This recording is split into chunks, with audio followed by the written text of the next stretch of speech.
Olá, boa tarde. Dados da Sociedade Brasileira de Pediatria apontam que somente em 2019 foram notificados mais de 88 mil casos de violência contra crianças e adolescentes. E ainda cerca de 60% aconteceram dentro de casa.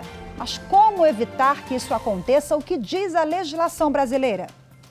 Esse é apenas um dos destaques do Jornal da Justiça de hoje, mas você vai ver também. Ministra Rosa Weber, do Supremo Tribunal Federal, dá prazo de 5 dias para que o governo federal, o Senado e a Câmara dos Deputados prestem informações sobre a distribuição de verbas orçamentárias. Em evento online, ministro Luiz Fux destaca a importância do projeto Juízo 100% Digital. A Justiça 100% Digital nos impôs criar o denominado plenário virtual. E ainda, reportagem da série sobre os 130 anos do Supremo Tribunal Federal na era da República. Você vai ver como o golpe militar afetou a Suprema Corte.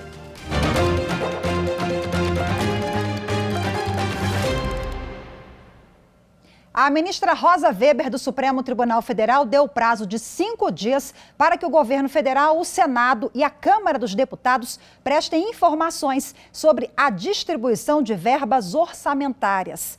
O tema é questionado no Supremo em 3 ações que alegam falta de transparência e a existência de um orçamento secreto para favorecer aliados do governo. A ministra Rosa Weber é relatora das ações apresentadas pelos partidos políticos Cidadania, PSB e PSOL. O pedido das 3 arguições de descumprimento de preceito fundamental é para que os pagamentos baseados nas chamadas emendas de relator geral sejam suspensos até que o Supremo analise a legalidade e a constitucionalidade dos repasses. Em uma das ações, o PSB denuncia que, em 2020 e 2021, foram destinados às emendas do relator mais de 40 bilhões de reais e que o dinheiro seria usado pelo Executivo para buscar apoio político, em esquema conhecido como orçamento secreto. Depois que entraram com as ações, os partidos Cidadania e PSB tentaram desistir do processo, mas a ministra Rosa Weber não aceitou o fim das ações e disse que a jurisprudência da Corte não permite desistências em objetivos de fiscalização da ordem jurídica.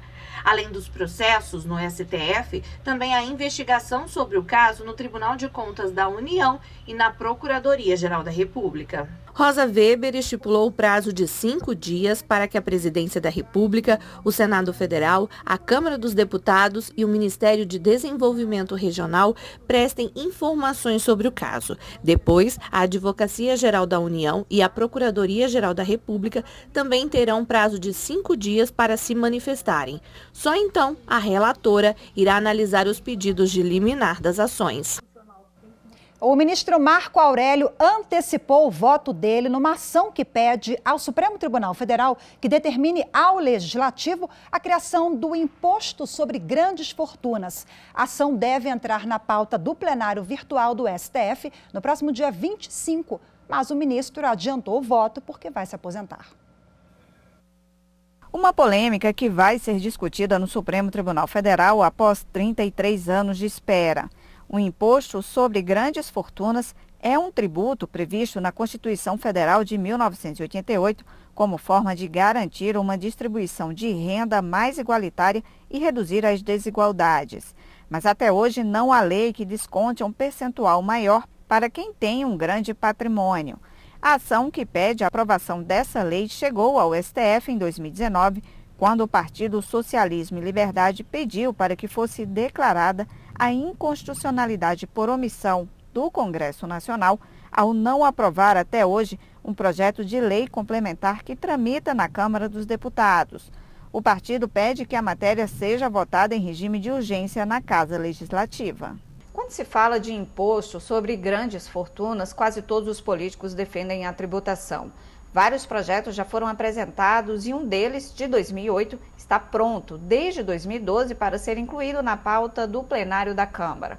Um outro projeto, apresentado em agosto do ano passado, prevê alíquota de até 2,5% para pessoa ou empresa que tiver patrimônio superior a 50 milhões de reais. Mas até agora, nenhuma proposta foi à votação.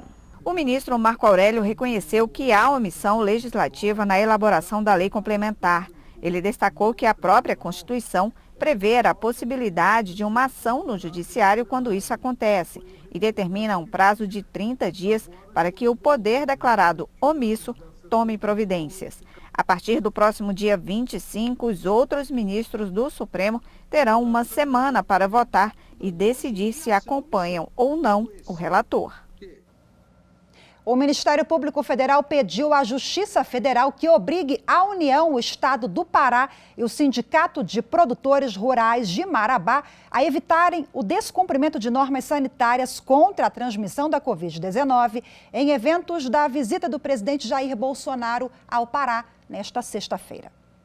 Bom, em caso de ocorrência de aglomerações, da falta de uso obrigatório de máscaras faciais e do descumprimento de regras de distanciamento social, o Ministério Público Federal pede que a União e o Estado sejam multados em R$500 mil para cada evento onde as irregularidades ocorrerem e que o sindicato seja multado também em R$100 mil. O presidente do Supremo Tribunal Federal, ministro Luiz Fux, participou nesta manhã do webinário Justiça 4.0. O tema abordado pelo ministro Luiz Fux foi juízo 100% digital. O presidente do STF afirmou que a aplicação da tecnologia à justiça é uma necessidade do presente que terá grande impacto no futuro. Ressaltou também que uma justiça digital eficiente vai ajudar o Brasil a se reerguer após a crise da pandemia. Dentre as iniciativas em curso, destacou a plataforma digital de conciliações. Nessa plataforma, as partes em litígio podem fazer propostas. A própria plataforma digital tem também dados capazes de homologar aquela conciliação e termina-se um processo em rapidíssimo espaço de tempo, cumprindo a cláusula pétrea da duração razoável dos processos. O incentivo à justiça digital é um dos 5 eixos da gestão do ministro Luiz Fux, à frente do Supremo Tribunal Federal e do Conselho Nacional de Justiça. Durante a reunião, ele detalhou o programa Juízo 100% Digital, que dá ao cidadão a possibilidade de, por meios de recursos tecnológicos, ter acesso à justiça sem precisar comparecer fisicamente aos fóruns. O acesso remoto também vale para as audiências e as sessões de julgamento. O ministro afirmou ainda que a justiça digital não vai substituir o homem pela máquina, mas vai otimizar a capacidade humana. Nesse sentido, ele destacou o funcionamento do plenário virtual do STF.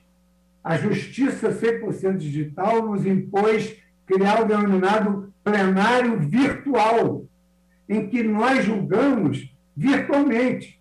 O relator introduz o recurso de tese no sistema remoto e cada magistrado tem o direito de se pronunciar nesse plenário virtual, que praticamente hoje absorve 70% das causas que têm chegado ao Supremo Tribunal Federal e obedece o devido processo legal, porque os advogados têm direito de introduzirem, através de pendrives, as suas sustentações orais. Mudança climática, desmatamento e Agenda 2030 serão temas de um debate, de um webinário que será realizado pelo Superior Tribunal de Justiça e os Conselhos da Justiça Federal e Nacional de Justiça na próxima terça-feira, dia 22 de junho.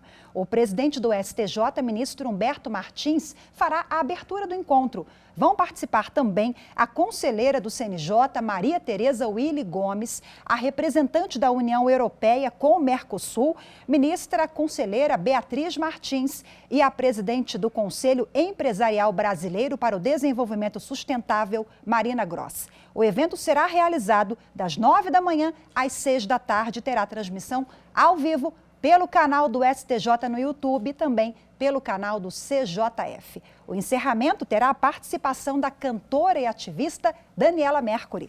Para participar é só acessar youtube.com/STJNotícias. E você vai ver a seguir: no Brasil, quase 250 crianças são agredidas todos os dias. Mas como protegê-las? Quais as leis que tratam do assunto? Você confere no próximo bloco. Fique com a gente.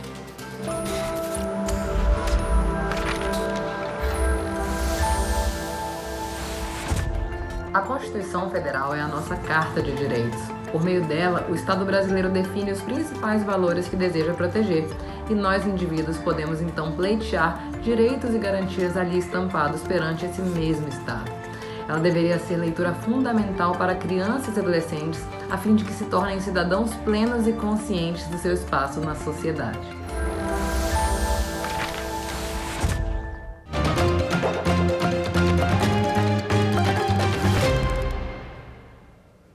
Uma data no mês de junho chama atenção para o combate à agressão infantil.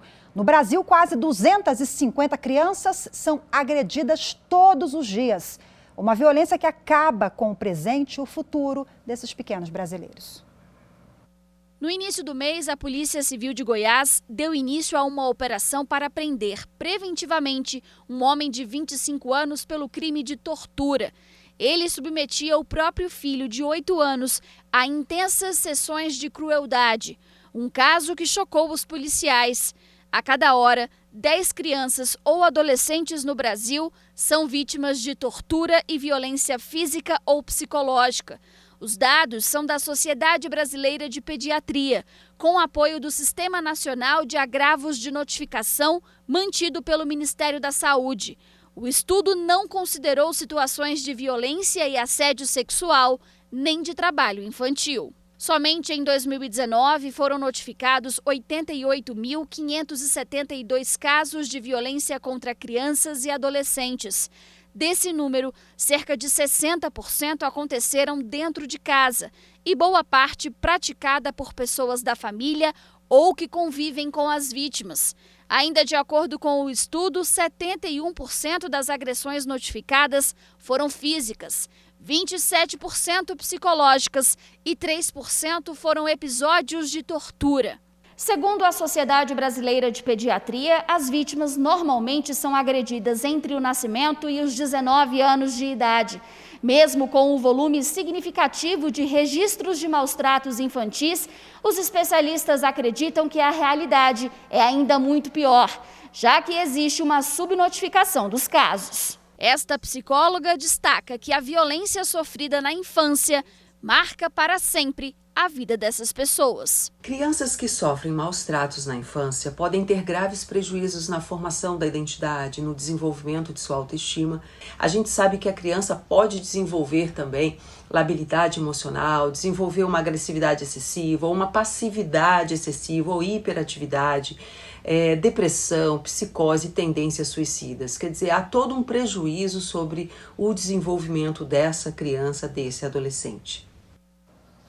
Bom, para repercutir o assunto, eu converso agora ao vivo com o advogado Flávio Grutti. Oi, Flávio, boa tarde para você, seja bem-vindo mais uma vez. Boa tarde, sempre um prazer participar do jornal. Prazer é nosso. Eu falei aqui no início uma data, que chama atenção, 4 de junho, marca aí o Dia das Crianças Vítimas de Agressão. O número é assustador e acho que agora na pandemia essa situação piorou. As crianças vulneráveis, às vezes a comunidade, o vizinho não sabe o que está acontecendo naquele ambiente privado. Denunciar é o principal caminho e no ordenamento jurídico nós temos leis de proteção que garantem a plena o exercício desses direitos e garantias previstos no ECA, enfim. Acho que legislação não falta, né? Exatamente, nós temos leis à vontade. O problema é que as situações de violência acontecem sempre no interior das residências, que nós chamamos de intramuros. E lá, normalmente, existe um pacto de silêncio, porque a mãe ou alguns parentes que convivem junto com as crianças dependem financeiramente do agressor. E como o agressor exerce um domínio emocional e financeiro, ficam prejudicadas as denúncias. Daí porque vizinhos, parentes que eventualmente visitem aquela casa ou que tenham contato com as crianças, têm que denunciar, porque senão essa situação ela vai se perpetuar e aquela criança certamente será um sujeito adulto com muitas sequelas psicológicas e, quem sabe, com uma personalidade até mesmo voltada para o crime, porque a violência costuma ser transgeracional. Nós temos várias leis que asseguram o direito das crianças. O artigo 227 da Constituição Federal, por exemplo, fala que é dever da família, da sociedade e do Estado zelar pela dignidade do crescimento físico e psicossocial das crianças, assim como o artigo 70 do Estatuto da Criança e do Adolescente. Portanto, o que falta é uma maior participação da sociedade, porque a situação das crianças não é problema dos outros, é nosso também. Ô Flávio, os índices apontam, infelizmente, um número de 60%, 70% de casos que são violências realizadas dentro do ambiente doméstico. São pais e mães que cometem atrocidades. E aí essa pena pode ser agravada uma vez que é realizada pelo genitor? Sim. Veja, existem 4 espécies do gênero violência. Nós temos a violência física, não acidental, que restam lesões e hematomas. Nós temos o abuso sexual, que dispensa comentários. Nós temos, por exemplo, os abusos psicológicos, nos quais as crianças são submetidas a um sentimento de desvalia. O agressor normalmente denigre a sua própria imagem e sua autoestima. E nós também temos aquela negligência do cuidador, na questão do vestuário, dos alimentos, até mesmo da educação. Nós temos, no arcabouço jurídico, penas na esfera penal, a mais comum de maus tratos, que pode resultar numa pena de detenção de 2 meses a 1 ano, e se restar dessa violência lesões corporais de natureza grave ou até mesmo morte, a pena passa a ser de reclusão, atingindo até mesmo 12 anos. Agora, importante que as sanções não são apenas na esfera criminal. O pai ou o genitor agressor, ele pode vir a perder o poder familiar, como antigamente chamávamos de pátrio poder, agora chamamos de poder familiar, ou pode ter o poder familiar suspenso, desde que haja denúncia. O Estado tem que ser provocado para agir em situações como tais. E a criança dá sinais também, né? A escola é uma parceira também, é claro que agora a gente está nesse modelo híbrido em virtude da pandemia, mas a própria Constituição elenca também, né, todos os atores envolvidos, e agora eu lembrei desse papel também da escola em ajudar, né, a perceber ali, porque a criança ela oferece comportamentos diferentes, a gente percebe que tem alguma coisa ali errada. Sim, você tocou num ponto bem importante, porque médicos, enfermeiros, professores, coordenadores das escolas têm o dever, não é a faculdade, tem o dever de denunciar sob pena de sofrerem sanções administrativas, multas. Eles são, sim, parceiros das famílias. E as crianças podem, por exemplo, aquele menino que tinha um comportamento extrovertido, ele passa a ser introvertido. É importante observar até os desenhos que as crianças fazem, porque não raramente eles acabam, vamos dizer, desenhando o pai agressor, no meu exemplo, como se fosse uma entidade demoníaca. Isso acontece muito, ou até retrata aquelas situações de conflitos familiares. Importante também ver a queda no rendimento dos estudos, aquele sentimento de eterna vigilância, aquele cuidado redobrado excessivo, ou seja, são indícios de que algo vai mal com aquela criança. E agora, na época da pandemia, nós tivemos essa parceria das escolas mitigada, razão pela qual vizinhos, parentes têm que redobrar a atenção. Ok, Flávio, um prazer conversar com você. Muito obrigada pelos esclarecimentos mais uma vez. Ótima tarde, até a próxima. Até a próxima, muito obrigado, Rafa. Tchau, tchau. E você confere com a gente no próximo bloco. Vamos falar sobre a ditadura, como ela afetou o Supremo Tribunal Federal. Em mais uma reportagem da série sobre os 130 anos da Corte na Era da República. É já já.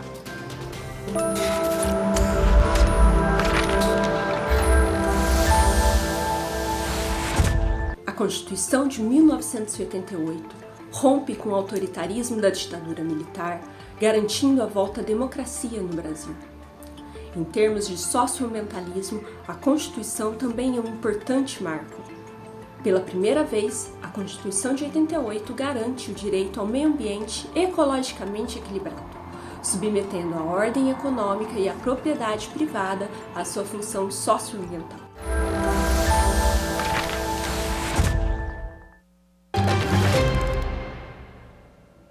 Hoje, em mais uma reportagem da série sobre os 130 anos do Supremo Tribunal Federal na era da República, você vai ver como o golpe militar afetou a Corte e os reflexos dos atos institucionais nas decisões da Justiça.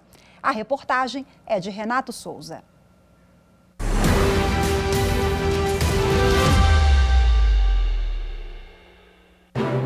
A posição de cada prédio é estratégica.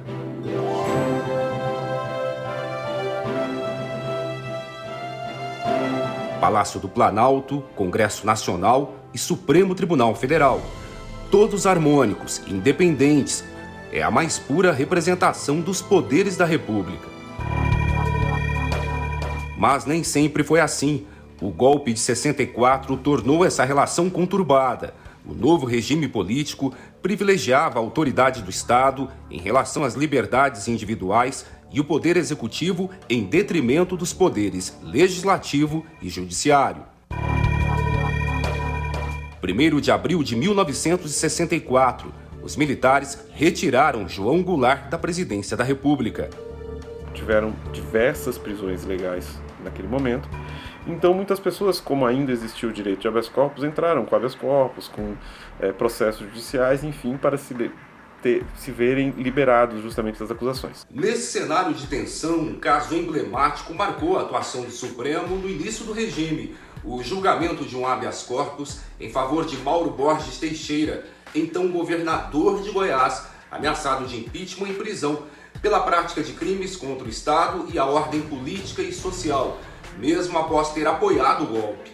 Na época, o relator, ministro Gonçalves de Oliveira, concedeu a liminar para que fosse suspensa qualquer providência por parte da Justiça Militar, até que o habeas corpus fosse julgado pelo STF. A decisão foi confirmada pelos ministros, que decidiram que Mauro Borges não poderia ser processado e julgado pela Justiça Comum ou Militar, sem o prévio pronunciamento da Assembleia Legislativa Estadual. Foi a primeira liminar em habeas corpus concedida pelo Supremo durante o regime. As memórias de Mauro Borges viraram um livro.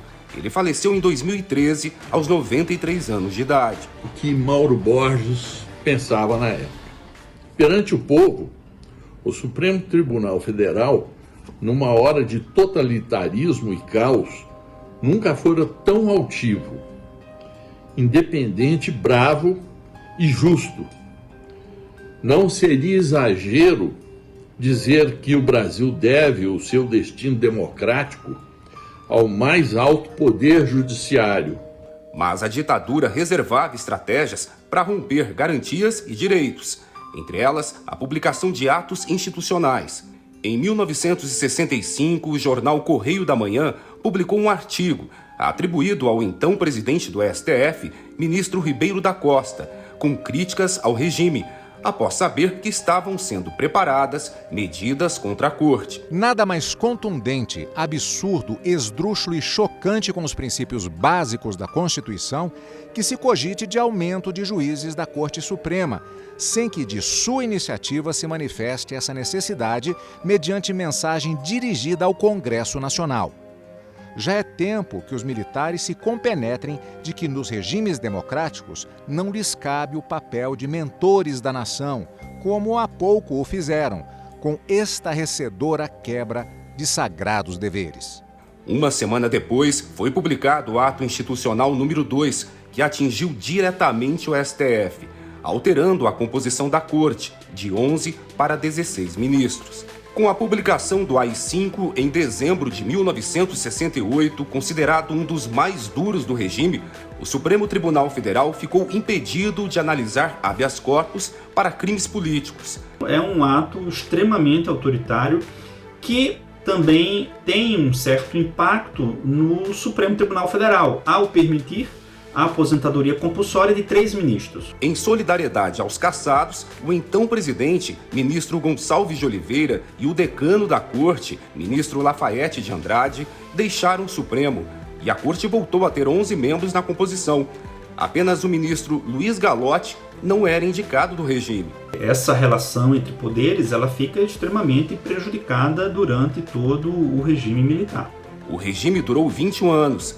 Após a restauração da democracia e com a promulgação da Constituição de 1988, foi realçada a principal atribuição do STF, a de servir como guardião da Carta Magna do país. A justiça é o grande pilar da democracia. Garante a cidadania e, acima de tudo, garante a vida das pessoas e garante também aqueles que têm esperança.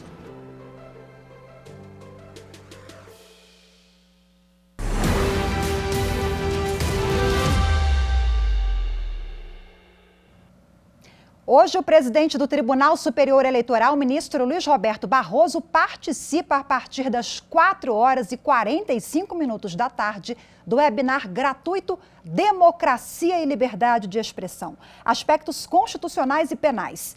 O evento é promovido pela Associação de Advogados de São Paulo e pelo Instituto Vitor Nunes Leal. Participam também diversas autoridades do mundo acadêmico e jurídico, entre eles ministros aposentados do STF, como é o caso do presidente do Instituto Vitor Nunes Leal, o ministro Sepúlveda Pertence, e os ministros aposentados também do Supremo, Eros Grau e Carlos Aires Brito. Para se inscrever é preciso acessar a página nesse endereço esse que aparece aqui na sua tela e clicar no banner do evento. Lá é possível também conferir a programação completa. O Jornal da Justiça, primeira edição de hoje, fica por aqui. Muito obrigada pela sua companhia. Uma excelente tarde para você. Ótimo fim de semana. Até segunda. Tchau, tchau.